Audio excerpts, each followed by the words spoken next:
In this video, I want to share some early game tips in professional. Of course, you can use these in any difficulty, but I'm gonna be doing it in professional. In the very first section of the game, in the basement, you can go up to these bottles here next to this bowl, then step back, hold back, wait for this guy to rush you twice, and then walk past him. To make the initial village attack a lot easier, go into this shed, grab the flash grenade. After we're in the village, go left. First, go left. So our goal is to get 15 kills. So our first kill will be this lady right here. And by the time we go back, we can sneak in another kill here. This enemy will also be there. Did you see that lady right there? So we're gonna go around this house or barn, get behind her, and stab her. This often alerts the other enemies. After that, we are looking for a hand grenade. You can always find a hand grenade in this house. Just walk past the enemies and grab everything in here.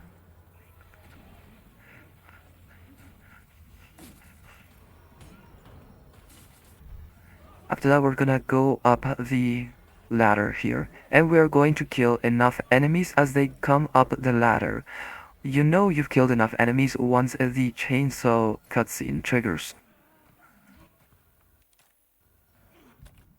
After the cutscene, equip your hand grenade and throw it down.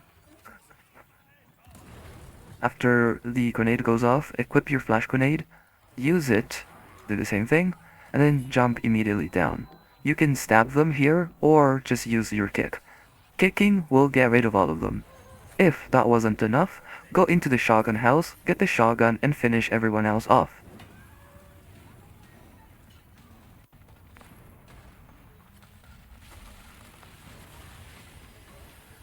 If the shotgun isn't enough, you can also grab another hand grenade here. Make sure you grab the shotgun shells from the bed. And then you can use the hand grenade to finish everyone else off. They often pile up down here where this ladder is, so even if you take damage, make sure you throw down a grenade here, and that should be 15 enemies. And that's how you survive the village fairly easily.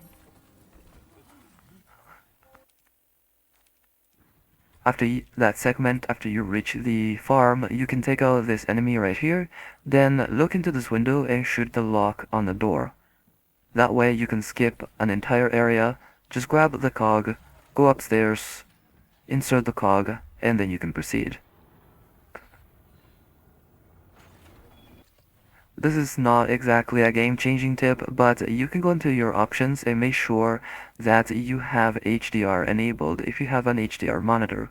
You can also, alternatively, go into your display settings, all the way down where it says color space, and you can change your color space to look a lot better. For me, it was a Rec 709, but of course this will be different for you according to your monitor.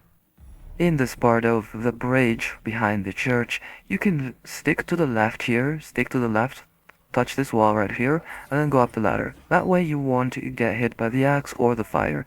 After that, don't attack anyone, just run past everybody. If you shoot them, they will grab you. If you don't touch them, they won't touch you. After you jump down, make sure you shoot this guy though in the head with a shotgun, and these guys also before they get you. Try to line them up so they don't grab you.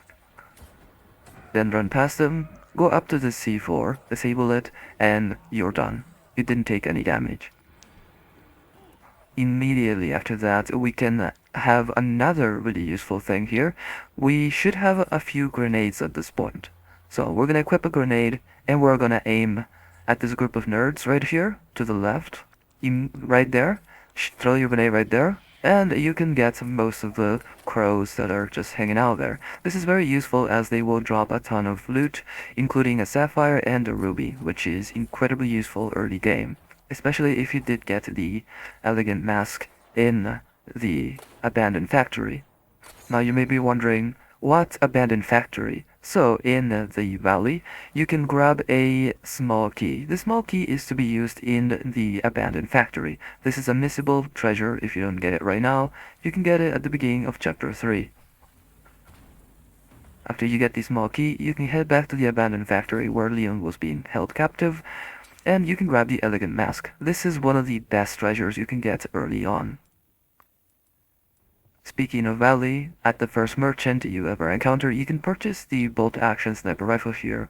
From afar, you can take out all these enemies, and they will be a lot easier to deal with once you're running through the valley if you're planning on skipping all of them.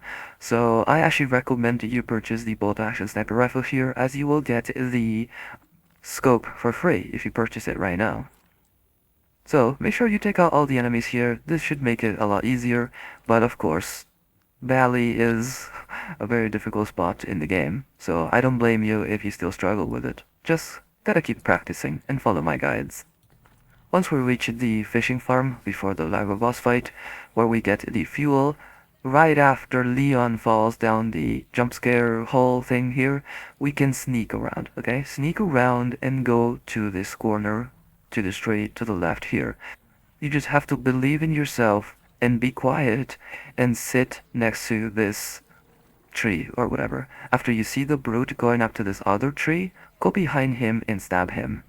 Don't worry, if you're confident enough and believe that you can do it, you will be able to do it. So just sneak behind him and he will die immediately. He will drop a treasure. For me, it was a velvet blue. Oh, also, before I forget, don't worry too much about looting the fishing farm right now, just worry about getting the fuel. You can come back later in chapter 4, when you defeat the Lago, you can come back here and there will not be any single enemy. That way you can loot this entire place, get all the medallions, and you won't have to worry about enemies being around you.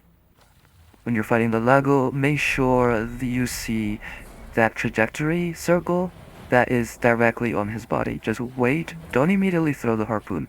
Wait till you see that circle, and then hit him. At this point, in the very first phase, you have to hit him 5 to 6 times. When he reacts to that, that means you've hit him enough times and you don't have to hit him again. When he jumps like that, shoot him in the mouth. This is his weakest point. After that, he will go down.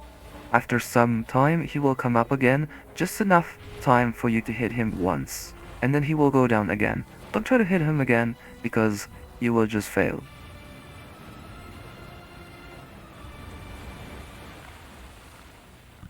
After that, he will re-emerge after a while here. Again, you can hit him here immediately. Make sure you look at that circle that I told you about before. See, I hit him 3 times already, and then we can hit him again for one last time, and then wait for him to open his mouth, and shoot him in the mouth, and then once in the head. This is the most damage you can deal to him. Of course, if you're a stellar player, you can hit him again once more. Right after that, stick to the right and shoot him in the mouth again. Right after that, he will turn right, so aim right here and you can hit him again. Always wait for that circle to be on his body. After some time, he will re-emerge, and just enough time for you to hit him once, and then he will go down again. If you're fast enough, you can hit him twice. Once again here, he will re-emerge, just in time for you to hit him twice or 3 times. And then he will jump, and you cannot hit him, okay? Don't worry, this is a scripted event.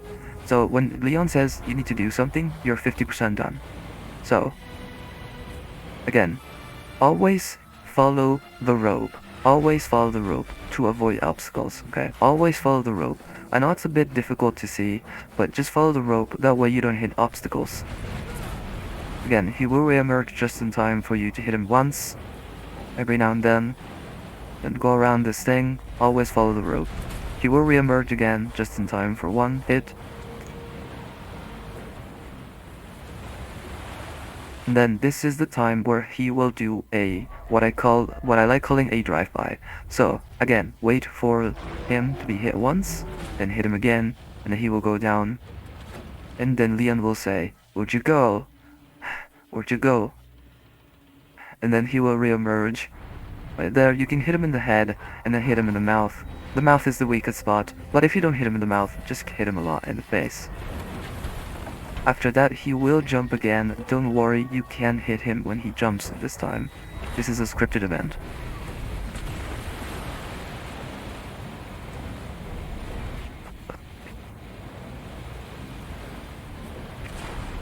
After that, he will jump again and you can hit him again. Then he will re-emerge just enough time for you to hit him twice. If you're fast enough, you can hit him 3 times. Make sure you can remember these patterns. You can hit him once per re-emerge, unless he does like what I like calling a drive-by.